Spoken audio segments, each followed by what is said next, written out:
Hello. Hey, Paul, how are you, sir? Good. How you doing? I'm doing real well, thanks. It looks like a really picturesque place where you are right now Yeah, it's pretty nice here. on the West Coast there. Yep. Out in the Bay Area. Okay. Well, with that, ladies and gentlemen, the one and only Paul Buchheit, Thank the you.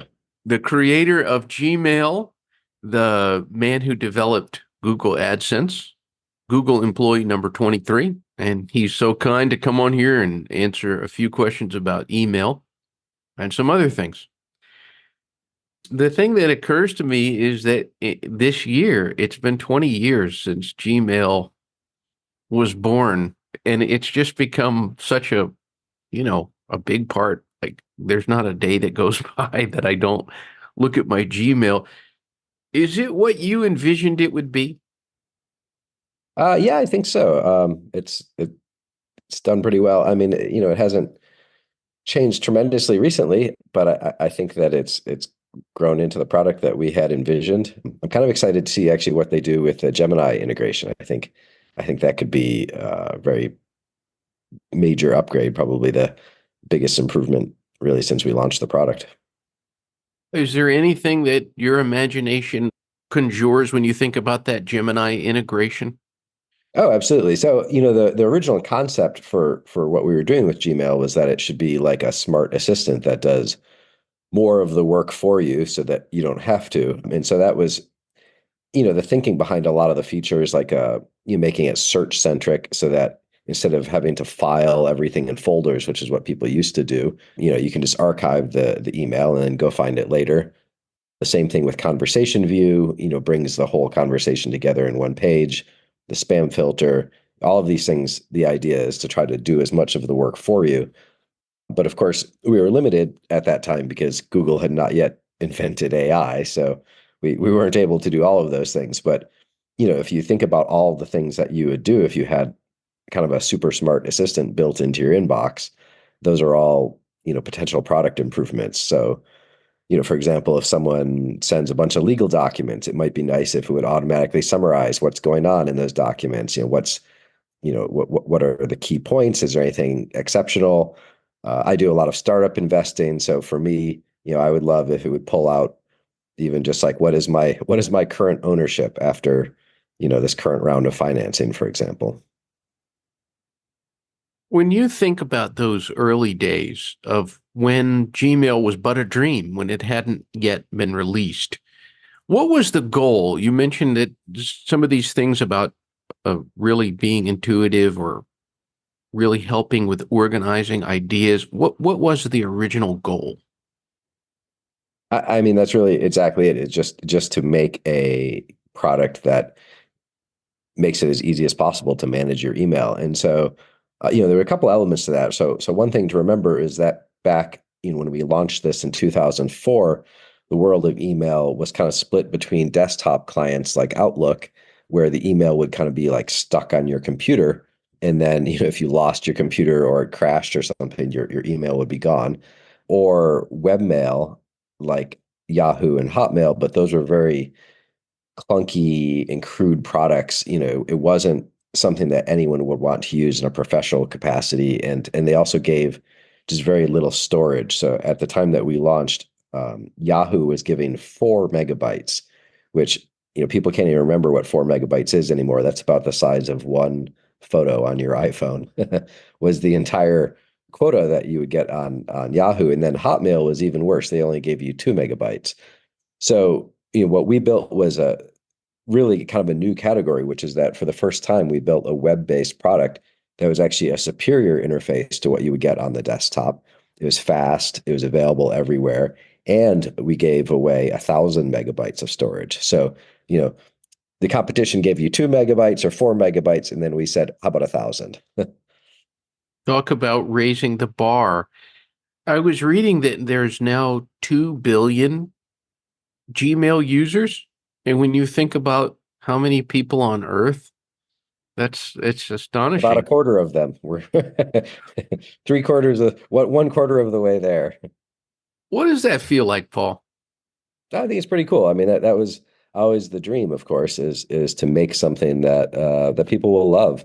Make a product that people like and that adds value to their life.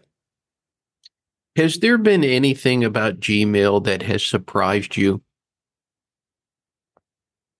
Um, nothing comes out. I mean, I'm surprised that it happens sometimes, but beyond that, I think like I said, it's kind of played out the way that we really hoped that it would. You were mentioning to me over Instagram, you were saying, I can't talk about deliverability really, but what do you think is the worst sin that a sender can commit that'll get them sent to the spam? Because I hear from people that are everything from, it's one person running a business by themselves to people who are at big companies, that everybody's heard of, like Netflix. What do you think the worst sin is? Deliverability is just a hard problem. I said I can't answer it just because I don't have what all the latest best practices are. But I'll tell you, even when we launched Gmail, one of the biggest problems was just getting our email delivered because the spam problem is so bad. Everyone tries to clamp down on it, and so deliverability is a huge challenge for everyone, really. So there's even at Google, I'm sure there's still a team of people whose job it is to make sure the email keeps going. But ultimately, the thing that gets you flagged is just if people are marking your email as spam. And so the sin is just continually sending people email that they don't want and making it hard to unsubscribe. So I love that they've launched this thing now where they try to make it, they put the unsubscribe link right in the interface. I kind of wish they had made it a little bit. Sometimes it still has you like click to go through to a website, which I don't think should ever happen. I get signed up for a lot of random things that I never signed up for. And so, half the time it's like you click on that link and then it wants me to log in. So yeah, I'm just going to report spam on that. Hmm. Yeah, and I have to say, I do like the new feature of just, I don't want to get this email anymore. Let me just hit that button. I'm curious about this. Ray Tomlinson is somebody that I've written a lot about, the man who created what they now call email. Were you aware of him? Do you ever think about him too? I am aware of him. I haven't thought about him recently. It's been a while. I mean, I think that was back probably was that 1971 or something like that, maybe. Right. So it's been a long time. But yeah, back in the day, I would read the RFCs and see his name. He certainly deserves our respect for Absolutely. being the Yeah, I mean, guy. it's really incredible. A lot of the early internet protocols, they're really ahead of their time. It's remarkable that that was over 50 years ago. Yeah. A moment ago, you were mentioning Y Combinator. You're a managing partner there. And I was reading from their website, the overall goal of Y Combinator is to help startups really take off. What's the best advice that you could give to startup founders or that you do? Our core piece of advice is make something people want. And it sounds so obvious, but if you look at why startups fail, it's because they're not making something people want. And there's, a lot of ways to deceive yourself. And, especially sometimes if a startup gets a lot of money, they can go off in the wrong direction for a long time, convincing themselves, oh, yes, this is going to be a great product. And so the number one thing that we always try to do is get people out there with the customers, with the users as soon as possible so that if people actually want what you're making. Are they paying you for the product? Are they using it? Even before you build a product, you can go out and start selling it. You can try to get people to give you like a letter of intent, something like that. You have to prove that there's real demand for what you're doing. And if you just talk to people about it, sometimes they'll say, "Oh yeah, that's a really great idea." But then if you try to get them to like, sign a piece of paper, suddenly, they're, well, I was just kind of being nice. I have a lot of other things on my plate right now. And so it's very important that you find something that people deeply need and not just a kind of like a nice to have. Hmm. Very interesting. When you're checking your email, your Gmail account, what do you find yourself focusing in on? What gets your attention in the inbox? Just whatever's there. I just try to clear it out. I don't have a necessarily a big strategy for it. Hmm. So are you an inbox zero proponent? That's a great ideal, but I've never really achieved it. So I'm more of a infinite inbox that just keeps getting more more overflowing. No, I did not expect that. I like to end the interviews with these, like they're like little rapid fire questions. They seem to get the most attention from people.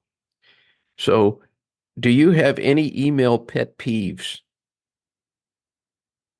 I mean, spam is pretty annoying. I don't like getting signed up. Yeah, I just get signed up for things constantly, especially, startup founders. Just getting added to mailing lists.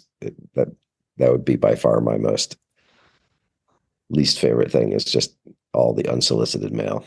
Oh, yeah, spam. Is there a brand email that you find yourself opening every time? I don't think so. No? Can you recall your first email address? Um, I think the first internet email address was one I got at when I went to school. When I went to Case Western Reserve, in 1994. So that was 30 years ago. So my email was ptb@cwru.edu. There you go. Well, my last question, anybody who out there who's watching this or listening to this or reading it, how can they have a better day today? Uh, you know, this is gonna sound a little bit weird, but sometimes you can just go out and start picking up litter. It just brightens the world slightly to go pick up some garbage and put it in the trash. You know, Paul, there was a period of time when I was kind of stuck somewhere for a long period of time and I had no way to get around and things weren't looking very good. And I would go out on the side of the road and pick up trash. And it almost became like a meditative thing that I was doing. And it always made me feel better, even though there would be trash the next day. Yeah, exactly. It's yeah, I call it trash yoga.